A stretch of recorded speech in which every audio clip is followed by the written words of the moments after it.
new feature now available in SEG version 5.02, which is adding a common bed. In some cases, you may have two nozzles like those.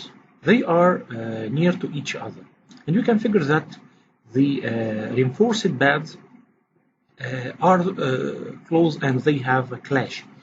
So how to add a common rebed for those nozzles? At the beginning, let's remove the rebeds from each nozzle like that. So after removing that, now let's add a common rebed. So from external attachments, now you will find a new feature here called common rebed. Now let's add a rebed. And from here, when you select it, you will find two different types. As you can figure, for the first type, the edge here is a straight edge, but on the second type, you can make it with a fillet or a radius between the two center lines. Now let's select the first type of the reinforced bed and define the rebed thickness, the first nozzle location, and the first nozzle orientation, and the second nozzle outside diameter. So let's measure the outside diameter of the second one. We may take that value as a copy. And here for the first nozzle diameter and first nozzle bed width and the second nozzle location and the orientation and the outside diameter of the rebed, the outside diameter of the second nozzle, and here the rebed width. Now let's click on save. Now when you click on start, you will update the nozzles to make them without rebeds, and now a separate common rebed will be attached to the model.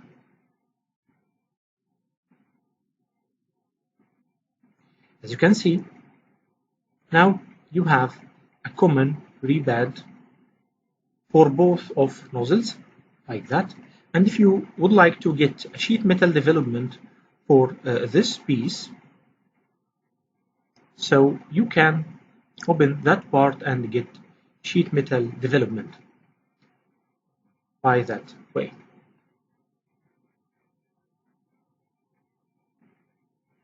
And now let's discuss another feature available in the new release.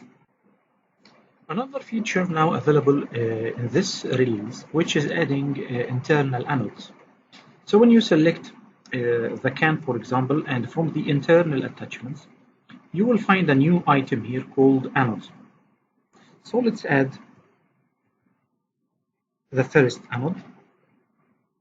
And from here, by selecting the node from the tree, you will be able to change the dimensions of this anode according to the image on the right hand side. Now let's define the location of this one and define the orientation and click on save. Now let's add another anode.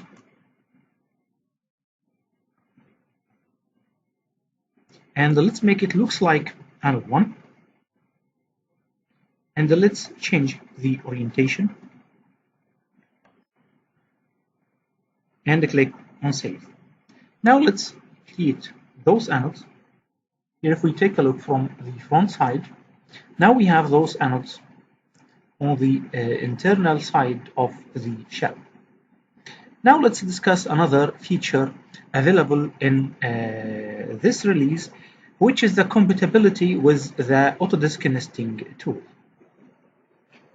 A new feature available now, which is the compatibility with Autodesk nesting tool. Here we have this model for this vessel. All parts are sheet metal parts. We take a look to the SEG3. Here we have this nozzle, and the neck of this nozzle is a nozzle from plate with thickness 10 millimeters, and here that's the material. The second nozzle with the same type, which is a nozzle neck from plate.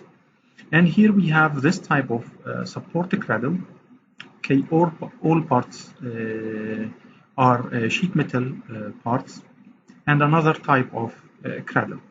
Now we will make a nesting study for this model. So from here, let's select the assembly and create a nesting study.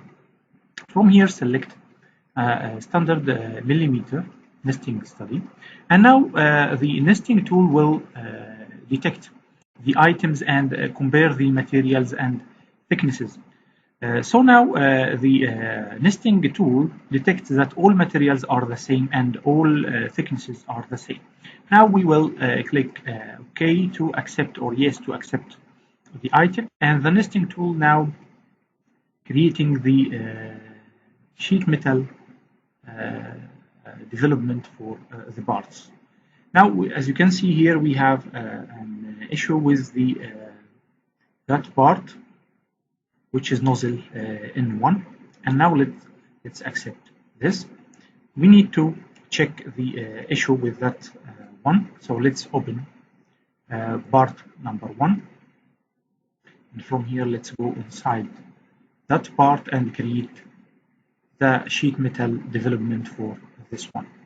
I think it's okay, no issues with it. So let's come back here to the nesting study and check, update the material here. Let's delete this one, and from here define the length of the available plate and the width of that one. Define the material to be with that name. And now let's create our study. One more thing here for the rebad for the that cradle and the development of this plate. We will change the number of items to be 2 pieces, and for that one, let's define it to be 2 pieces. Now let's create the nesting study.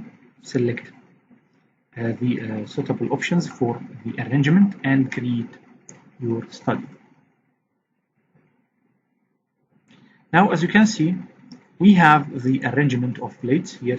That's nozzle N1 neck, and here the shell plate, and the other here the other plates for the cradle and the common rebad and the nozzle necks. And you can export this nesting study to a CAD extension, so you can export it in DXF or MSI extension. Now let's discuss another feature for the available in the new release. A new feature now available for the API nozzles and flanges. Let's add a new nozzle as an API nozzle.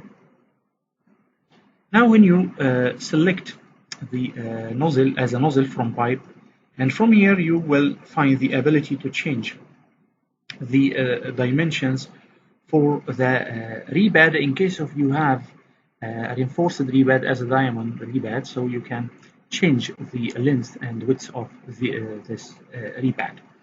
And in case of you have a nozzle neck from plate, for example, if you have 24 inches nozzle like that, automatically the outside diameter of the pipe will be 610 millimeters. Now if you select user defined, now you will be able to change the outside diameters. For example, you can make it 600. You can change the length and the width of the reinforced bed.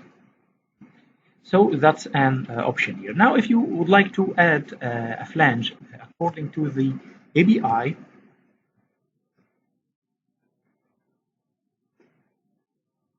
when you select this flange node from the tree and select the API type, now you have an option to change the all flange dimensions, like the pipe OD and outside diameter of the flange, number of holes, the bolt circle diameter, all of that you will have an access to modify it manually. Now let's go to another feature available in the new release. Now a new feature available for the number of paths. So let's change the tube sheet inside diameter, and from here you will find in this list the number of paths. So you can select the 10 paths with that type. Select another type for the 10 paths. So as you can see, you will have 5 paths at the top and another 5 paths at the bottom, and you can change the configuration of the path partitions like that. Thank you so much for your time.